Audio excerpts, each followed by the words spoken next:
title of today's message is this: Are you whole, perfect, and complete? Yes. Let's see. I'm using two tools. One, the book, The Inheritance of Shame, written by Peter Gaydus, and a lecture given by Brene Brown called Men, Women, and Worthiness. So the spiritual truth this morning is we are whole and perfect and complete because we are created in God's image and likeness. Image and likeness, same thing, same word. The book, The Inheritance of Shame. Peter is Canadian, grew up in Vancouver. He's currently an author and a comedian. And he fights against conversion therapy because he was a victim of it. He said he learned at a very young age that he was gay, and essentially it just caused him pain. He comes from a religious family from Eastern Europe. His mother had served time in a concentration camp in Russia. Father was orphaned as a very young child. Peter was sexually assaulted at 6 years of age in the social hall restroom of the church. Guilt. Am I right? Am I wrong? Did I make it happen? Is it my fault? I'm not sure. Did I want it? I just don't understand. The result is this internal debate of shame. A 6-year-old cannot understand the violation. And guess what? We can't understand the violation. No one understands. The pressure, the intimidation, the hiding that results from shame. See, we start to hide from the image that we were created in. His grades deteriorated, and by the time he's 14 years of age, he's sexually active, meeting men on the street, and hitchhiking. He says his brother found his porn magazines up under his mattress, and he removed them and put in a Bible. And we're sure that worked. They teach him, there's nothing like teenage teasing, right? This man's last name is Gaydus, which is easy for them to transliterate into gay dick. It's in the book. That's what they called him. He's in Catholic school, in sex education, and they said in the final chapter, everyone is punished. He has nightmares, shame upon shame in each experience. Every message this man had from his family, his church, his school, was that he was wrong. Not that he did a wrong thing, that he was wrong. He once called the suicide line, and he identified with some of the messages. So he then went to volunteer for the suicide line, and it helped keep him together. He goes to college, he recognizes he is in despair, and so he seeks out a psychiatrist. He experiences 6 years of rebirthing therapy. The psychiatrist violated him by treating him with medications he did not need for depression and psychosis, and then he would administer ketamine, which gives you anesthesia. You forget what has happened. And the idea was for him to have a new rebirthing experience. All of this as conversion therapy for the fact that he was gay. Every message Peter received is that he was inadequate, that he was broken, that he was wrong, that he was just not enough. And it creates this conflict with our ability to recognize the beauty of the image of God that resides within us all. See, often our identification comes from the reflection we get from other people. And when we have been violated, it results in shame, and shame results in hiding. Hiding the image of God. Emotionally abused, fear resides. And where there is fear, there is separation. The Declaration of Science and Mind says, God, the living spirit, expressed through all living things. And yes, that means us. So, we're whole, we're perfect and complete. Yes, this is true, but do we feel it? We recite it, but do we feel it? The first story, Adam and Eve. Adam and Eve, man and woman, not necessarily proper names. Created in God's image, and the story is clear. They are not shamed. They are unashamed. Blame versus shame. Blame is I did something wrong. Shame is I am wrong. There is something wrong with me. Defined this way, emotion that occurs when others ridicule, demean, discount, minimize the personal needs of the individual, your feelings, and your sexuality. The problem is with shame is that we believe the shame. It turns into our belief. Can you imagine the power of saying to yourself, I am worthless? There is a neurological effect from shame. It is exactly the same as trauma. It is experienced the same. We experience trauma with flight, fight, or freeze. See, neurologically, the shame experience, just like trauma, that our prefrontal cortex freezes and we have an inability to make good decisions. So as a result, three things happen. First, we don't trust ourselves anymore. We look for all the recognition outside of us rather than from inside. Second, we try to cure ourselves from being ourselves. Cure ourselves from being ourselves, as if that is possible. And third, we fail to protect ourselves, establishing bad relationships very often, or at least difficulty with them. We hide the genuine parts of ourselves to try to protect ourselves, to protect me from me. Adam and Eve, they hid themselves from God after they made a choice because they forgot the image. When we have shame, we hide, physically and emotionally. We distort the image that we are. There is self-denial and hiding. Brené Brown talks about in her lecture, Men, Women, and Worthiness, that shame is like quicksand. It is like swampland. You just continue to sink. And it shows up in all kinds of extreme ways. Sometimes narcissism, perfectionism, anger, feeling I can just not do it all, but I'm supposed to be able to do it all. I feel like an outsider. I'm just not in the clique. I am fearful and often end up deadening the pain with addiction. Shame, she says, is an inner sense of being completely diminished, to being insufficient as a person. This is self-judging of the self.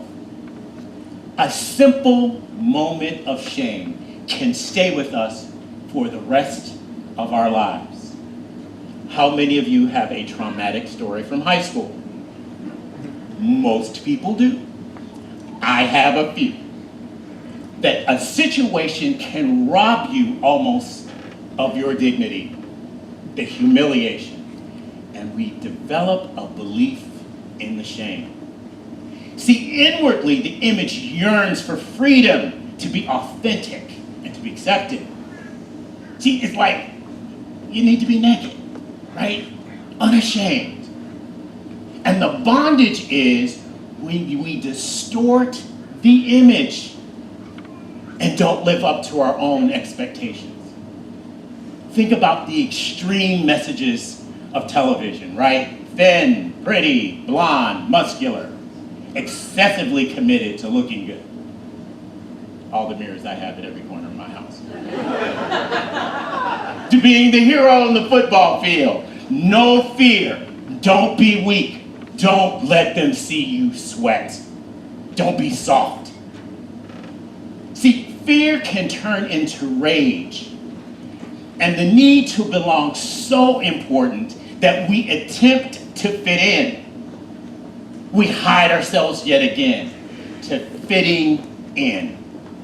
See, fitting into another person's expectation of who and what we are. But we always feel violated as a result because it's not true.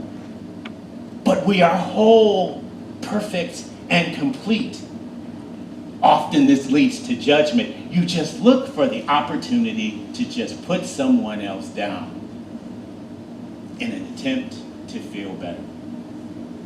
Brené Brown says, toxic shame is thinking you're fundamentally wrong, bad, inadequate, and worthy of the rejection. See, the power is that we put the power in the belief. But remember, even though we're self-punishing ourselves and we have a belief that doesn't work for us, we can replace it with another. Shame versus blame. Blame is a focus on behavior and often can be helpful to get us to change. But shame is a focus on the person. So Peter recovers from this experience. How does he recover? Peter, a young man, joins the group. At this time, the entire patient population of this psychiatrist lives in the home of the psychiatrist. Warning, warning, warning. If you think about doing that, just don't do it. Living with the psychiatrist, they're all living together, and another young man joins with a similar problem. And the psychiatrist promises him that he will be healed. But Peter knows it's not true. Peter hasn't changed. And his compassion for this other man brings him to report the psychiatrist to the Board of Medicine. So what? See, I'm calling us this morning to reclaim our identity, to get away from the distorted image of God and learn to believe that we are whole, perfect, and complete just as we are. Just as we were yesterday, we are right now, and how we will be tomorrow. Accept this image that God is revealing through each one of us that is unique. It is beautiful. It is sacred. It is holy. It is our privilege to represent the image of God individually, made in God's image. So you don't really have to worry about fitting in. You can adjust, but don't change, don't deny, by hiding. So it's time to come out of hiding. Now, how do you do this? First of all, listen to your inner dialogue. You know, the hidden thoughts that you have that you don't necessarily share. We have to be able to observe our thoughts so that we can change our thoughts. Putting in a new thought. 2, have some compassion for yourself or ourselves. We have to be willing to forgive ourselves and to a point to extend the forgiveness to who violated us. Because if not, we're just carrying that person around with us all the time. Identify the wound, recognize it, but understand that as the image is portrayed from within, it heals the wound, transforming our pain by compassion. So, I am sure someone is asking themselves, so why didn't God prevent this from happening? Isn't that always the question that people portray? Why didn't God prevent it? See, this is the problem if you believe that God controls people's behavior. If you believe that God controls people's behavior, then when someone's behavior is not as you expect it to be, you conclude that God does not love. That is not true at all. These people disrespected parameters. Peter was not wrong. They wronged him. Now, the interesting thing is this. The shame plays itself out generation to generation. Hiding from our godly image is a belief in separation. Now, one sacred text says this way: if God is for us, who can be against us? Including ourselves. Can anything separate us from the love of God? Can hardship, distress, death, life, persecution, famine, things going on now, things going on in the future, nakedness, war? The answer is no. Why? Because we are more than conquerors. See, we don't win God's love. We don't go to war to win God's love. We are God's love. We are God's love all the time. It's about recognizing what is true, what is principle. And if you are wrestling with the idea that yes, but something I've done or something that has been done to me makes me unworthy of the image, I am telling you the truth. We are whole, perfect, and complete, just as we are right now. Replace the old belief that is not working with a belief that is truth. We are more than conquerors because we have been given and we portray the love of God. We do not earn it. It's not possible. It is our privilege. We are it. So are we whole, perfect, and complete? The answer is yes. Created in God's image and participating in the eternal love of God, which never changes. If your definition of God lets God's definition change to not being love, your God is entirely too weak. God eternally loves. But here's the issue. It's all about the decision to believe the truth. And we have to believe the truth before we feel it. It's about the decision. To not is to live beneath our privilege. Now, the interesting thing is how sometimes we can fight to stay in the pain, even though we want it removed. But it is time to come out of hiding. It is time for God to fully reveal itself through you as a unique creation and expression of the one God of love. Are you willing to reclaim God's image within you? Are you willing? It's not a rhetorical question. Are you willing? Yes. Are you willing to be and to know that you are whole, perfect, and complete? Yes. Say, I am whole, perfect, and complete. Let the church say amen. Amen. And so it is.